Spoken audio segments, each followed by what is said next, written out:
You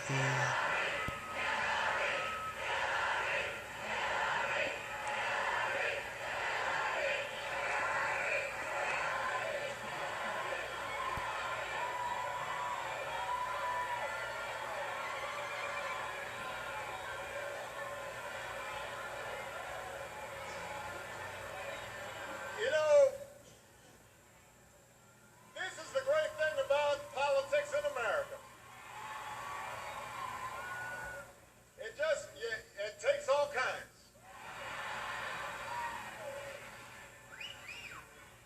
You know,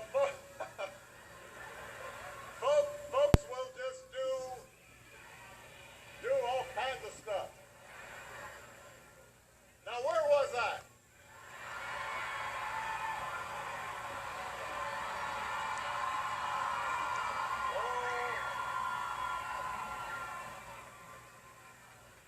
You know that.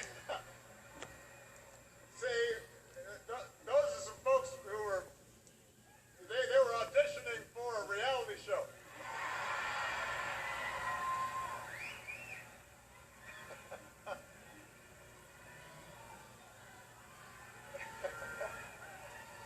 All right, hold on a second. Settle down, everybody, settle down.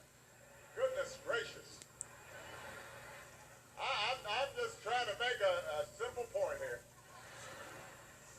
You know, I wanted to say thank you for all the support that you've given us over the years. And, you know, I remember campaigning here in Greensboro 8 years ago.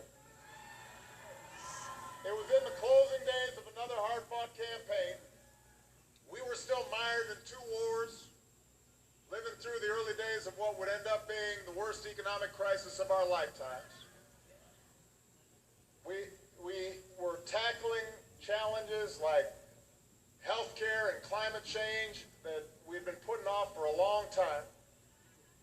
And you know, we've just been kicking the can down the road for way too long.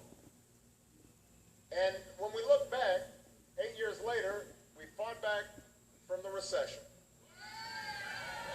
Our auto industry is setting new records.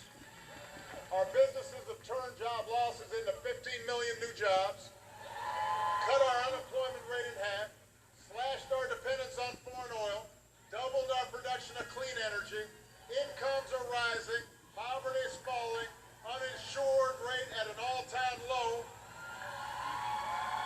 Across America, you can marry whoever you love. Brought our brave troops home to their families. Delivered justice to Osama bin Laden. Shut down Iran's nuclear weapons program.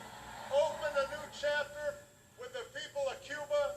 Brought nearly 200 nations together around a climate agreement that might save this beautiful planet for future generations. America viewed more positively around the world, setting the global agenda on the challenges of our times. No wonder I've got gray, because we've been busy. We've been busy. That's why I got all this gray hair.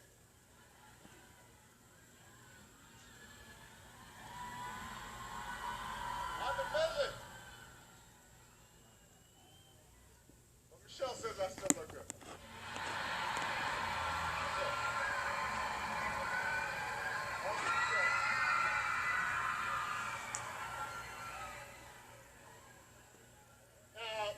Now my daughters, on the other hand, what did they say? They said, well, your dad cute. You're like cute for a dad. You know, which is, yeah, that's the best you're gonna do. You know, so that's all right. But I am telling you, Greensboro, all that progress goes out the window if we don't make the right choice just 4 weeks from today. The closer we get, the clearer the choice becomes. It's a choice between, is somebody hollering again? You know what? Here's the deal. Try to get your own rally.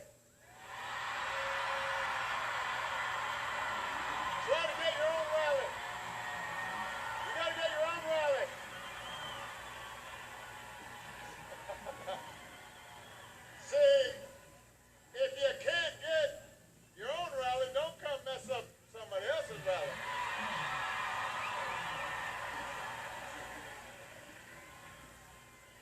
We got work to do here.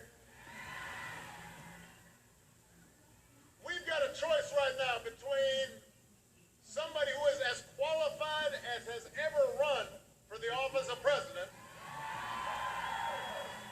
and somebody who over and over again has proven himself unfit to represent Romney. We had serious disagreements on the economy and on foreign policy and on social issues.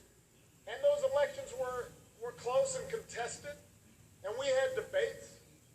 But the truth is, although obviously I believed that the agenda that we set was the better agenda for America, I never thought that those people were not honorable. I did not think that if they were in the Oval Office, that America would spin out of control. I didn't think that they couldn't represent us on the world stage. I just thought they represented a different political party and a different philosophy. But look, and I'm being honest here, that is not the case with the current Republican nominee. He doesn't have the temperament or the judgment or the knowledge or apparently the desire to obtain the knowledge or the basic honesty that a president needs to have.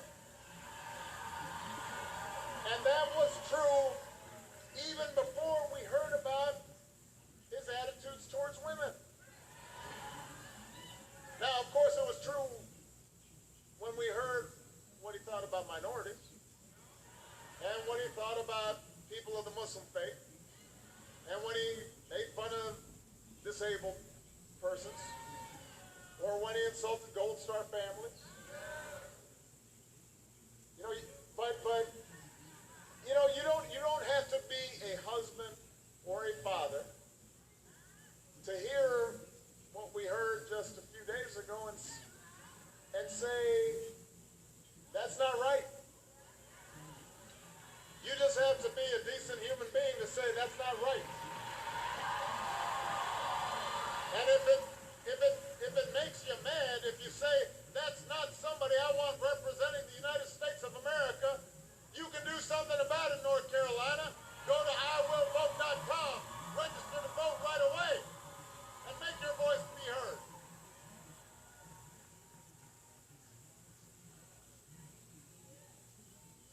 Early voting starts next Thursday. And you can reject a dark and pessimistic vision of a country where we turn against each other and turn away from our role as leaders in the world. You can reject fear and resentment and blame and anger and hate and choose the America we know, an America that's full of courage and optimism and generosity and ingenuity. You know what?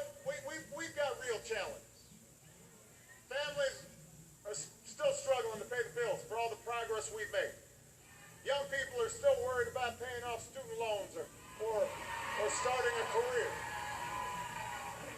Even with Obamacare and Affordable Care Act, there's still folks who don't have health care. There's still kids who are worried about their safety. And everybody's frustrated with political gridlock, and people are worried about racial division. There are pockets of America that still haven't recovered from factory closures. There's still young people who wonder whether they'll have the same opportunities that we had. But I tell you, I've traveled in every state in this union over these last 8 years. And I've talked to tens of thousands, hundreds of thousands, millions of people. And what I've seen consistently and what I see right here in North Carolina is what's right about America. I see people working hard. And I see people starting businesses. And I see people teaching kids. And I see people serving our country. And I see folks who are inventing new products and services and doctors coming up with new cures. And I see young people all across this country of every color and every background and every faith who are full of energy and ideas and are not going to be held back by what is because they want to seize what could be, what ought to be. And I see Americans of every background and every faith who believe that we are stronger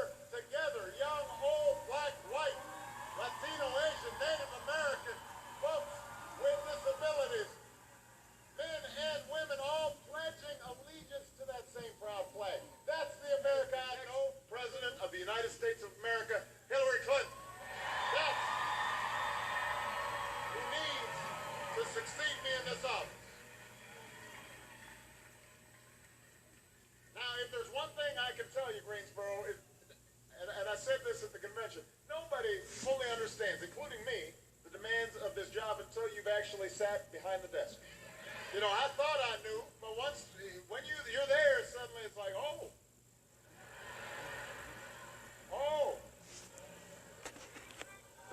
The buck stops here.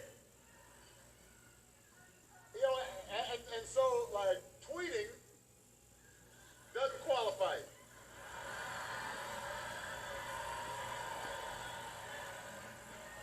Sound bites don't qualify you. Insults certainly don't qualify you. Nobody can fully know what it's like to manage a global crisis or know the feeling of sending a young person into war. But I tell you, nobody's been closer to those decisions than Hillary. As a First Lady, as a Senator, as my Secretary of State, she knows what it means. She knows what it takes. I've seen her intelligence and judgment and temperament and her discipline. I saw her in the Situation Room where she argued for the Bin Laden mission. I saw it in capitals around the world where she was tirelessly pursuing diplomacy that led to new partnerships, that opened up new democracies. She understands that the decisions you make in this job mean life or death, affect soldiers and veterans and workers who need a good job or a raise or a decent retirement. She understands that it counts for families who are trying to climb into the middle class or stay in the middle class, and kids who are looking for getting a decent education. And she listens to people and she keeps her cool and treats everybody with respect. And no matter how daunting the odds or how many times she gets knocked down, she doesn't point fingers or complain that everything's rigged, it doesn't work out the way you want it to. She doesn't check her mic. She just worries about getting up and working harder, and she doesn't quit. That's the Hillary I know. That's the Hillary I admire. That's why I believe that she is more qualified to be President of the United States of America.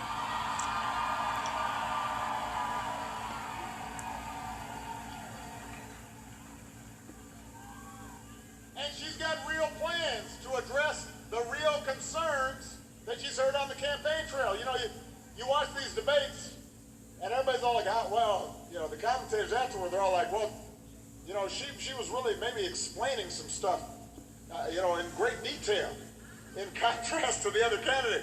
That's because she actually knows what she's talking about, which is helpful when you're President of the United States to know what you're talking about. Come on, people. Come on.